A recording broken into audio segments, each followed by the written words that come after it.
और आपका आज की वीडियो में। स्वागत आज है। जो वीडियो हम लेकर आए उसका टाइटल है महाकुंभ में आया 7 फीट का विदेशी सन्यासी, परशुराम सा तेज, सतयुग सी चमक, महाकुंभ 2025। तो चलिए देखते हैं वीडियो, लेकिन उससे पहले इस वीडियो चैनल का ओरिजिनल लिंक आपको हमारी वीडियो के डिस्क्रिप्शन मिल जाएगा। सब्सक्राइब करिए, लाइक शेयर को फॉलो करें इनके चैनल को। उसके अलावा लोग चैनल का इंस्टाग्राम लिंक भी हमारी वीडियो के डिस्क्रिप्शन मिल जाएगा। सब्सक्राइब करिए, लाइक शेयर को फॉलो तो करें। चलिए देख लेते हैं ये वीडियो। महाकुंभ में सतयुग से आए 7 फीट के सन्यासी, कद 7 फीट, माथे पर तिलक, नेपाल की गुफाओं में गहन तपस्या में लीन, भगवान परशुराम सा तेज, भुजाओं और गले में रुद्राक्ष की माला, महाभारत के योद्धाओं की भांति हट्टा कट्टा शरीर और साथ में एक बड़ी सी पोटली को लेकर ये विदेशी सन्यासी पहुंच रहे हैं महाकुंभ, जिनको देखकर ऐसा लग रहा है कि मानो सतयुग से कोई महान ऋषि आए हों।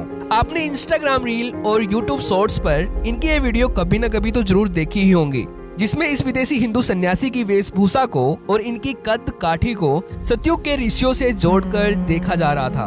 और बहुत सारे लोग इनका तेज और इनके चाल चलन को देखकर इनको भगवान परशुराम और अश्वत्थामा से भी जोड़कर देख रहे थे। लेकिन जिन जिन लोगों ने भी इनकी ये वीडियो देखी, उन सबके मन में ये प्रश्न बार बार आ रहा था कि ये विदेशी संत कौन है, किसने और कहां पर इनकी ये शॉर्ट वीडियो कैप्चर करके अपलोड की है, ये कौन से देश से है और क्यों इन्होंने अपनी ऐसी वेशभूषा बनाई हुई है, जिसको देखकर सतयुग के ऋषि मुनियों का तेज इनमें दिखाई देता है। और आपको भी इनको देखकर बिल्कुल ऐसा ही लगेगा कि ये कोई कहीं दूर से पहुंचे हुए तपस्वी है। तो इनका अभी का हिंदू नाम है आत्मा प्रेम गिरी और इनका जन्म का नाम है अलेक्सी गार्जिन, और ये अभी पहुंच रहे हैं दुनिया के सबसे बड़े रिलीजियस गैदरिंग स्पॉट महाकुंभ में। अच्छा लग रहा है ना? जो 144 सालों के बाद प्रयागराज में लग रहा है, जिसको यूनेस्को ने intangible cultural heritage of humanity का दर्जा दिया है, यानी कि मानवता की अमूर्त सांस्कृतिक विरासत का दर्जा दिया है, जो भारत की आस्था, भारत की संस्कृति और भारत के इतिहास को दर्शाता हुआ जीता जागता प्रतीक है। इसलिए महाकुंभ को हिंदू आस्था का महानतम पर्व कहा जाता है, जिसमें मात्र स्नान भर से मन की शांति और मोक्ष की प्राप्ति होती है, जिसमें आत्मा प्रेम गिरी जी की तरह दुनिया भर से लाखों करोड़ों विदेशी संत आ रहे हैं, जो अपने आप में एक अद्भुत बात है। लेकिन इन संतों में कुछ संत ऐसे होते हैं जो दूर से ही लोगों का ध्यान अपनी ओर आकर्षित कर लेते हैं। कितना उम्र है आपका? 10 साल। 10 साल है। 10 साल में आप नागा साधु बन गए। हाँ। कैसा लग रहा है? अच्छा लगता है। कब बने थे नागा साधु? किस वर्ष में बने थे? 2 साल तो नहीं, बहुत दिन हो गए। हाँ, बहुत दिन हो गए। हरिद्वार के कुंभ में तब इनका आयु कितना था? और यही बात है आत्मा प्रेम गिरी जी में। इनकी हाइट 7 फीट के लगभग है। इनका वेट इनकी हाइट के अकॉर्डिंग मेंटेन है, क्योंकि ये अपनी शिव साधना के बाद हर रोज जिम करते हैं। और इनकी 7 फीट की हाइट का अंदाजा आप इस वीडियो में लगा सकते हो, जिसमें ये नेपाल में अपने रशियन शिष्यों के माथे पर तिलक लगा रहे थे। ओम पशुपतिनाथाय नमः। ओम पशुपतिनाथाय नमः।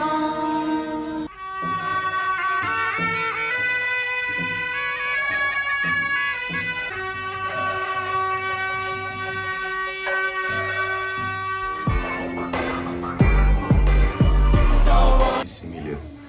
И вот этой квинтэссенцией знаний я поделюсь с вами.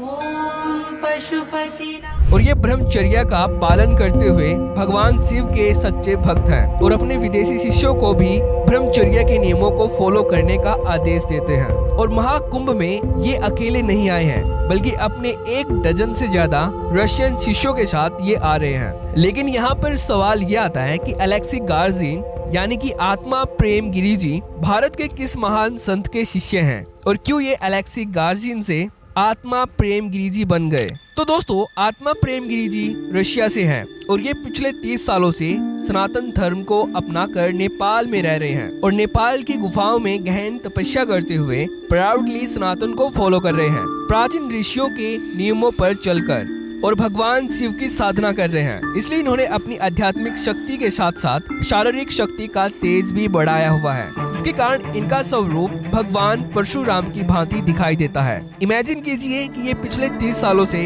अपनी इसी वेशभूषा में भगवान शिव की साधना करते हुए सनातन को फॉलो कर रहे हैं, वो भी अपनी सच्ची निष्ठा और भक्ति के साथ। इनकी ये वीडियो नेपाल की कैपिटल काठमांडू की है और ये भारत में जूना अखाड़ा से संबंध रखते हैं और इनके गुरुजी का नाम है संत पायलट बाबा, जिन्होंने अपने जीवन में कई अलौकिक चमत्कार देखे थे। महान संत पायलट बाबा ने ये खुद कहा था कि वे अश्वत्थामा से मिले थे। अगर आपको पायलट बाबा के बारे में नहीं पता है तो मैं आपको बता दूं कि पायलट बाबा भारत के एक महानतम संतों में से एक थे। इनका पूरा नाम विंग कमांडर कपिल सिंह था। ये संन्यास अपनाने से पहले भारतीय वायुसेना में एक होनहार पायलट थे और इनकी कमाल की बात तो ये है कि इन्होंने एक फाइटर पायलट के रूप में सन 1965 और सन 1971 के इंडो पाकिस्तानी वार में अपना अहम योगदान दिया था, जिसके बाद इनको कई वीरता के पुरस्कारों से सम्मानित करके विंग कमांडर का रैंक दिया गया था। जूना अखाड़े के साधु संत सन्यासी शाही स्नान के लिए निकल पड़े और ये जो काफिला है ये है पायलट बाबा का। पायलट बाबा देश दुनिया में मशहूर है अपने विदेशी भक्तों के लिए। अगर आप यहाँ देख सकते हैं कि कितने देश विदेश से यहाँ पे उनके पास भक्त आए हुए हैं। पायलट बाबा ये बताइए कि आपके पास विदेशी भक्तों के विदेश से बहुत सारे भक्त आते हैं, ऐसी क्या खास बात है? खास बात यह है कि मैं अपने देश की संस्कृति या सबसे दुर्लभ प्रेम की शिक्षा देता हूँ कि हम सब मनुष्य हैं, मनुष्यता से प्रेम करें, हम सब एक हैं, अपने अंदर के बीच से बंधुत्व को देखें और ये ना भूलें कि यही सत्य है। धर्म जो है यही सत्य है और सब हमारे लिए एक व्यवस्था है। व्यवस्थाओं में रह करके सत्य को समझने की कोशिश करें। शाही स्नान को क्या कहें, भारत के धार्मिक वैभव का प्रतीक कहें क्या? बहुत बड़ी संस्कृति की देन है ये। राष्ट्रीय सुरक्षा, राष्ट्रीय सभ्यता और राष्ट्रीय। लेकिन इनके साथ हुई एक चमत्कारी घटना के कारण इन्होंने भारतीय वायुसेना में एक विंग कमांडर पायलट का रैंक का त्याग कर दिया था, जिसके बाद इन्होंने पूरी तरह से संन्यास अपना लिया था। जिसके बाद ये पायलट बाबा के नाम से प्रसिद्ध हुए थे और इन्होंने अपने जीवन में जमीन के नीचे कई कठिन समाधि ली, जिसके कारण ये प्रसिद्ध हुए थे। और 20 अगस्त 2024 को इन्होंने मुंबई में अपने भौतिक शरीर का त्याग करके ये सदा सदा के लिए अमर हो गए। लेकिन आत्मा प्रेमगिरी जी पायलट बाबा की समाधि और इनके आध्यात्मिक ज्ञान को यूरोप और भारत में प्रसिद्ध करने के लिए कठिन तप कर रहे हैं पिछले 30 सालों से। तो अगर आपको ये वीडियो इम्पोर्टेंट लगती है तो इसको अपने रिलेटिव्स के साथ शेयर कर देना। तो आज की इस वीडियो में इतना ही, तो थैंक्स फॉर वॉचिंग। भाई कुंभ का मेला जो है वो स्टार्ट हो चुका है। इस बार जो है वो महाकुंभ है, क्योंकि 144 साल बाद जो है वो ये अवसर आ रहा है।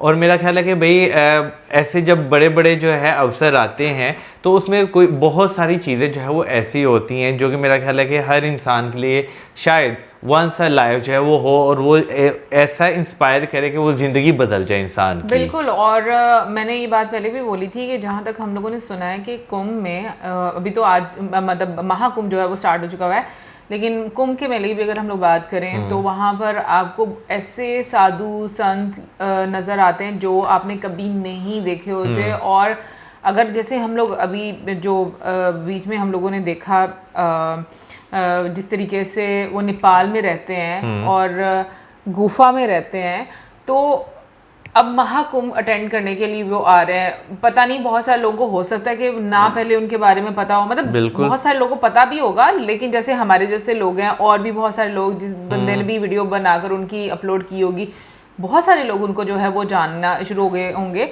तो मैं ये एक बात वैसे सोचती हूँ, मुझे जो एक बड़ी अच्छी बात लगती है ना, स्पेशली जो हम लोग देखते हैं कि वाकई में स्पिरिचुअल लोग होते हैं, कभी उनका मिजाज देखना मौजूद कि वो नो डाउट तपस्या तो करते ही हैं, लेकिन उसके साथ साथ जो बाकी की चीज़ें हैं ना, आपको जैसे देखो कि वो अपनी एक्सरसाइज वगैरह भी करते हैं, ठीक है ना, आपको ये चीज़ें भी नज़र आती हैं। और ये मुझे बहुत अच्छा लगता है कि सिर्फ ये नहीं है कि आप अगर सन्यासी हो गए आपने बाकी सारी चीज़ें जो हैं वो एक तरफ कर दी हैं। अब जिस तरीके से मतलब उन्होंने अपने आप को फिट रखा हुआ है, वैसे तो जो साधु संत होते हैं उनकी एनर्जी ही इतनी अच्छी होती है कि मतलब वो, मुझे लगता है कि हमारे जैसे लोग जो हैं उनको हर चीज़ की ज़रूरत पड़ती है, तो उन तो अपनी एनर्जी से ही हर चीज़ जो है वो सही कर लेते हैं। तो मुझे लगता है कि ये वाकई में once in a lifetime आपका एक्सपीरियंस रहता है कि आप ऐसे बहुत सारे अपने गुरु पा लेते हैं उस मौके पर, आपको जो शायद आपको सारी ज़िंदगी इंतज़ार रहता है कि कोई ऐसा मौका हमारी लाइफ में आए कि जहाँ पर हमारी जो लाइफ है वो चेंज हो जाए। और वीडियो जो हमने देखी है उसमें कुछ क्लिप्स जो है जो उनके जो है वो बीच में आपको नज़र आए, जिसमें वाकई वो चल रहे हैं तो एक अच्छे खासे हाइटेड इंसान जो है वो आपको जो है वो लग रहे हैं, क्योंकि जिस तरह वो गाड़ी के पास से गुजरे, अमूमन गाड़ी से आपकी हाइट इतनी ऊंची नहीं होती, लेकिन उनकी अच्छी खासी हाइट जो है वो गाड़ी से उन्होंने जैसे मेंटेन रखा है अपने आप को, वो बिल्कुल भी तो चीज़ बहुत बिल्कुल। मैटर करती और है ना? उन्होंने अपने आप को वाकई में आपकी वाली बात है फिट रखा हुआ है, एक्सरसाइज करते हैं वो साथ, और एक जिस तरह वो गुफाओं में रहते हैं अपनी ज़िंदगी एक बहुत नॉर्मल तरीके से जो है वो गुजार रहे हैं, अपने शागिर्दों से भी जो है वो मिलते हैं, जो बीच में वीडियो में दिखाया कि वो आए हुए हैं। तो भाई ज़िंदगी में कोई भी मोमेंट ऐसा हो सकता है जो आपकी ज़िंदगी जो है वो बदल सकता है। आप कब किस राह पर चले जाते हैं, या आपको लाइफ में जो इवेंट्स होते हैं ना वो बहुत ज़्यादा जो है ना इम्पेक्ट करते हैं। अच्छा, वैसे मैं बात सोच रही थी, उनका नाम उन्होंने चेंज करके आत्मा प्रेम गिरी। गिरी का मतलब वैसे मुझे नहीं पता क्या होगा, आत्मा प्रेम समझ में आता है। तो मैं कहती हूँ कि देखो, नाम जब आप सुनते हो ना तो आपको मीनिंग से भी बहुत अच्छा लगता है। जैसे हम लोग महाराज प्रेमानंद जी की बात करें तो मतलब उनके नाम में मुझे मतलब वो एक वो कहते हैं प्रेम आनंद, वो एक आपको मीनिंग से ही बहुत अच्छा लगता है कि किस तरह की आप पर्सनालिटी के साथ मतलब बात कर रहे हो। और मैंने हमेशा जितने भी उनके वीडियोस देखे हैं, मैंने हमेशा उनको बहुत प्यार से बात करते हुए देखा है। तो ये जो स्वभाव होता है ना, मतलब समटाइम्स मैं कहती हूँ कि जो नाम होता है ना उसमें भी आपको बहुत अच्छा जो है ना महसूस करवा देता है।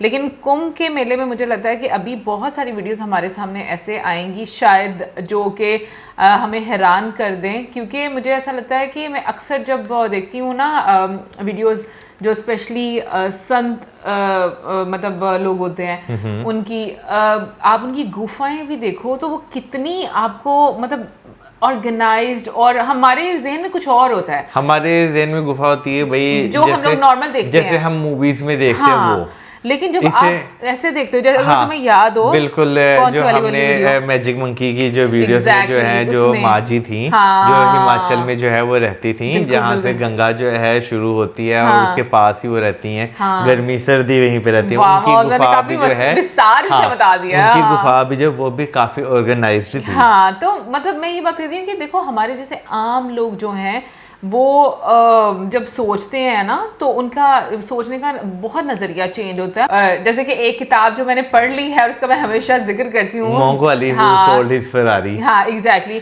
तो उसमें भी जब वो बताते हैं तो आपको फिर समझ आती है, जब आप लाइव चीजें वैसे देखते हो, अच्छा ऐसा होता होगा, ऐसा होता होगा। अब वैसे तो विटनेस आपने नहीं की, वैसे जब आप बुक पढ़ते हैं या आप कोई आर्टिकल पढ़ते हैं ना तो तब भी आपका दिमाग जो है बहुत सारी जो है ना इमेजिनरी चीजें आपके दिमाग में बना रहा होता है उस टाइम पे। लेकिन तुम ये देखो, वो इमेजिनरी नहीं है ना, वो तो रियल इंसिडेंट है। यानी कि वो रियल इंसिडेंट है, लेकिन आपका माइंड इमेजिनरी बना रहा था, एक अलग दुनिया में चला जाता है, वो एक इमेज बना रहा था कि ये इसी तरह हुआ होगा। हाँ, लेकिन मैं ये कहती हूँ कि जैसे हम लोगों ने वो माजी वाली एक गुफा देखी थी कि जैसे वो रहती थी, फिर हम लोगों ने आजी वाली देखी है गुफा, तो आप फिर जब रियल में चीजें देखते हो ना तो आपको आइडिया होता है कि हाँ ऐसी चीजें जो हम लोगों ने पढ़ी है वो इस तरह से, मतलब जो लोग खुद एक्सपीरियंस करते हैं तो मतलब इस तरह से होता है। एनीवे गाइस, कमेंट सेक्शन में आप ज़रूर बताइएगा कि आपका क्या कहना है, आपके साथ कभी कुछ ऐसा इंसिडेंट हुआ हो या आपके जानने वालों के साथ के मतलब कुंभ के मेले में या महाकुंभ के मेले में उनको अपने गुरु जो हैं वो मिले हों और उनकी लाइफ का ट्रैक जो है वो चेंज हुआ हो, तो कमेंट सेक्शन में ज़रूर शेयर कीजिएगा। और इसके साथ मैं ज़्यादा like, subscribe, share, good bye.